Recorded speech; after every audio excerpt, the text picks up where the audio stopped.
Zakat merupakan ibadah wajib bagi seorang muslim. Kewajiban zakat tertulis dalam Al-Quran dan termasuk ke dalam rukun Islam yang menjadi pokok dalam syariat Islam. Kewajiban menunaikan zakat adalah wajib bagi setiap muslim yang telah memenuhi syarat-syarat tertentu.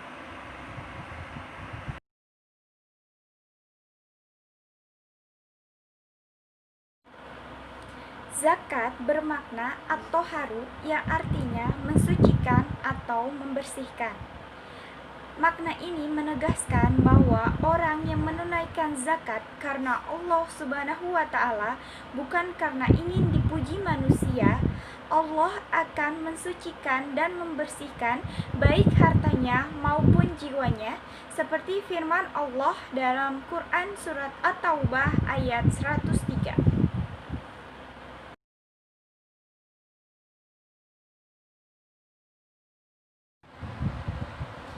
Umat muslim yang mampu wajib mengeluarkan zakat sebagai pelaksanaan dari rukun Islam yang ketiga.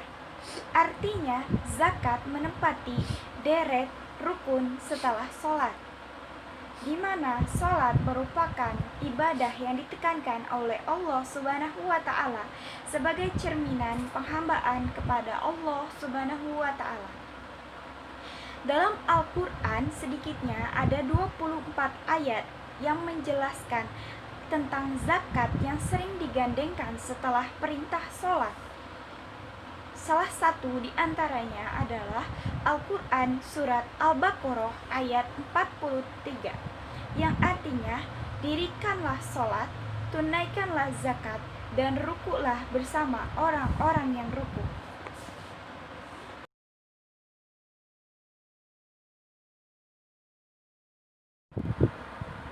Allah mewajibkan seorang muslim untuk menunaikan zakat karena ada beberapa hikmah yang dapat kita raih setelah menunaikan zakat. Di antaranya adalah mempererat tali persaudaraan antar sesama muslim.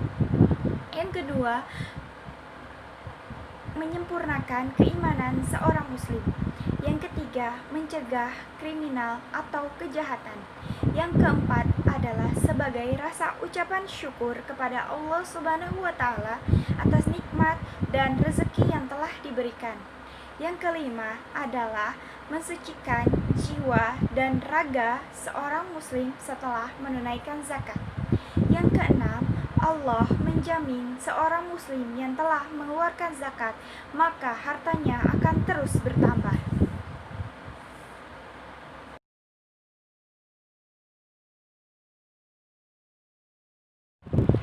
Zakat tidak bisa dipajakan dan pajak tidak bisa dizakatkan.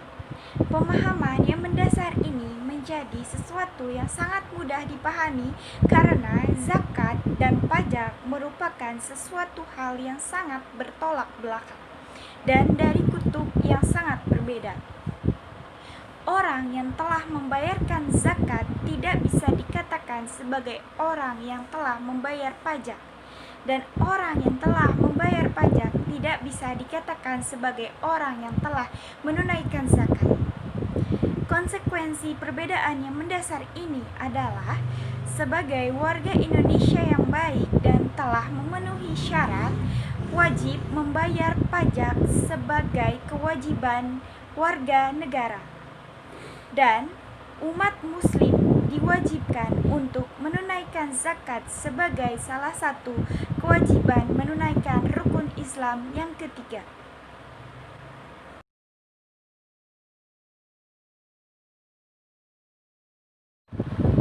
Karena beberapa saat setelah Rasulullah Shallallahu Alaihi Wasallam wafat, bangsa Arab banyak melakukan pergerakan dan pergolakan yang menyebabkan bangsa Arab banyak yang murtad atau keluar dari Islam. Saat itu, kekhalifahan Islam dipimpin oleh Abu Bakar Asy-Siddiq dan beliau pernah berkata, "Demi Allah, saya akan memerangi siapapun yang berani memisahkan antara zakat dan sholat, karena zakat merupakan haknya harta. Demikian aku berkata karena aku benar," kata bangsa-bangsa yang ingin murtad dan keluar dari Islam sebagai bentuk pembelaan Abu Bakar Asy-Siddiq terhadap ajaran Rasulullah Shallallahu Alaihi Wasallam.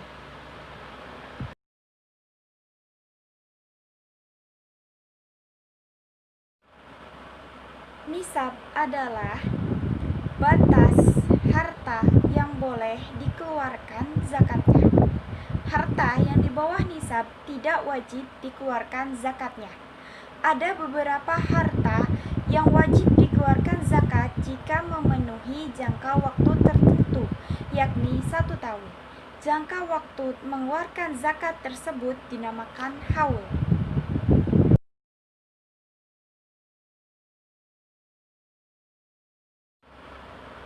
Mustahik adalah sebutan bagi orang-orang yang berhak menerima zakat.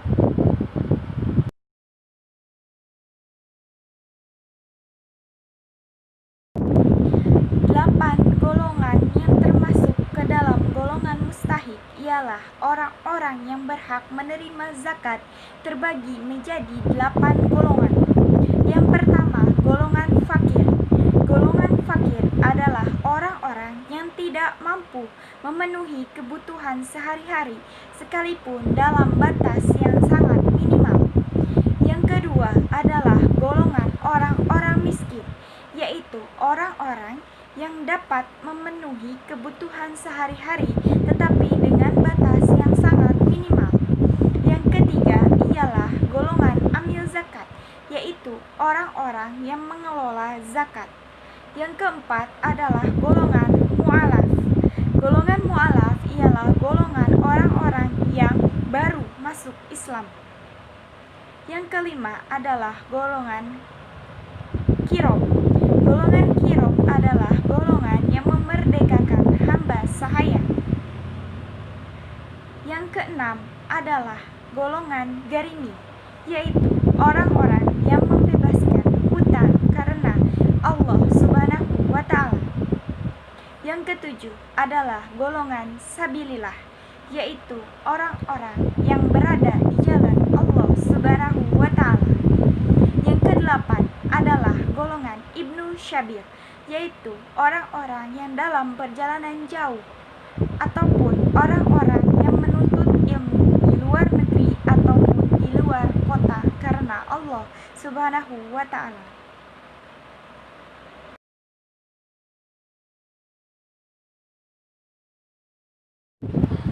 Ketentuan tentang siapa saja orang yang berhak menerima zakat sudah Allah atur dalam firman-Nya Quran Surat At-Taubah ayat 60 yang artinya, sesungguhnya zakat itu hanya untuk orang fakir, miskin, amil zakat, orang yang dilunakkan hatinya atau mu'alaf, orang-orang yang membebaskan hamba sahaya, orang yang membebaskan orang yang berhutang, dan orang-orang yang dalam perjalanan untuk kepentingan Allah Subhanahu wa Ta'ala, dan untuk orang-orang dalam perjalanan dengan kewajiban dari Allah Subhanahu wa Ta'ala.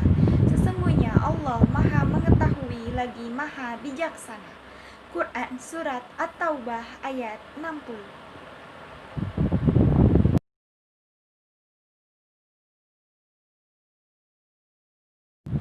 Niat zakat fitrah untuk diri sendiri, yaitu Bismillahirrohmanirrohim, nawaitu an uhriza zakatal fitri an nafsi fardulillahi ta'ala, yang artinya saya berniat mengeluarkan zakat untuk diri saya di hari raya Idul Fitri karena Allah Ta'ala.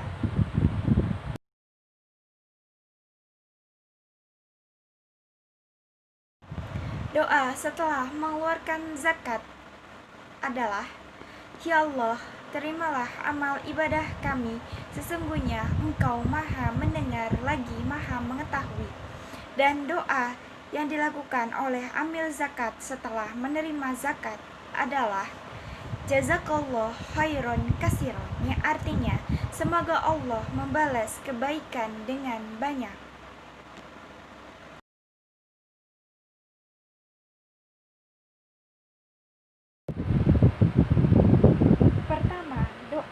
sebagai sarana yang ampuh dan mujarab, sebagai perantara antara Allah Subhanahu wa Ta'ala dengan makhluknya, yaitu hamba Allah Subhanahu wa Ta'ala.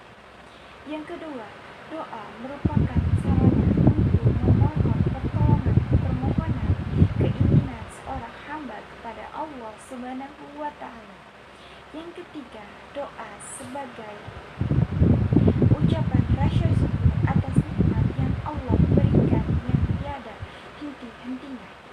Yang keempat, doa juga sebagai sarana untuk memperoleh naungan rahmat Allah Subhanahu wa Ta'ala.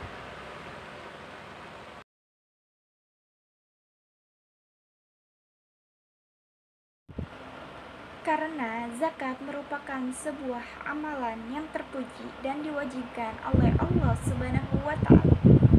Agar zakat kita yang telah kita tunaikan menjadi berkah dan diterima sepenuhnya amalan kita oleh Allah Subhanahu wa Ta'ala, maka dianjurkan bagi kita untuk berdoa sebelum menunaikan zakat dan sesudah menunaikan zakat agar amalannya bisa sempurna.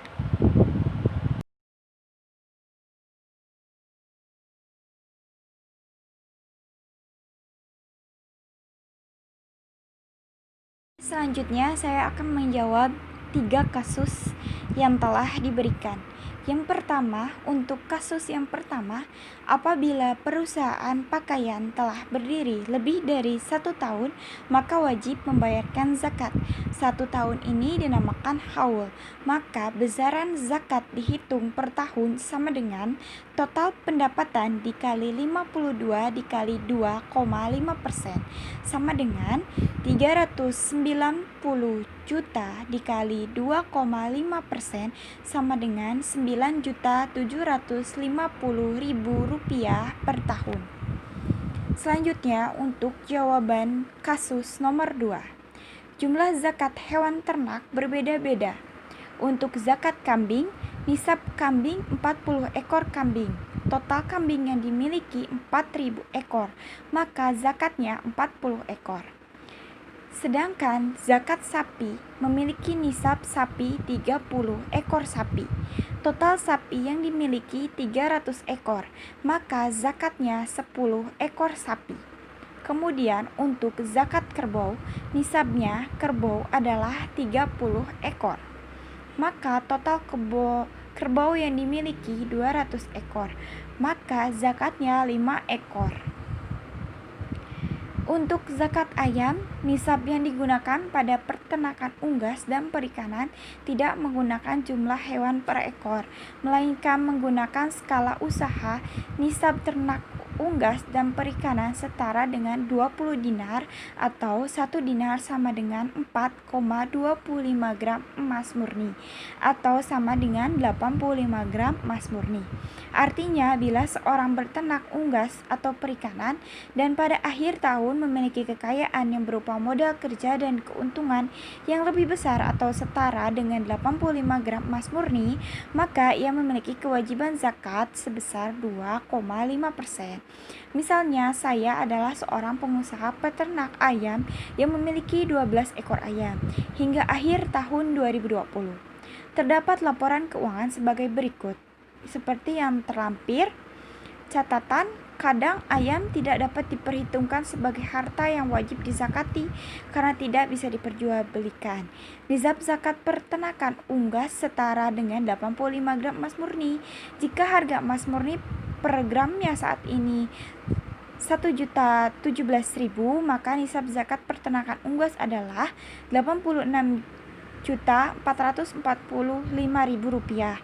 Maka saya wajib membayar zakat, jadi jumlah zakat yang harus saya bayarkan adalah total saldo dikali 2,5% sama dengan 336 juta dikali 2,5% sama dengan 8.400.000.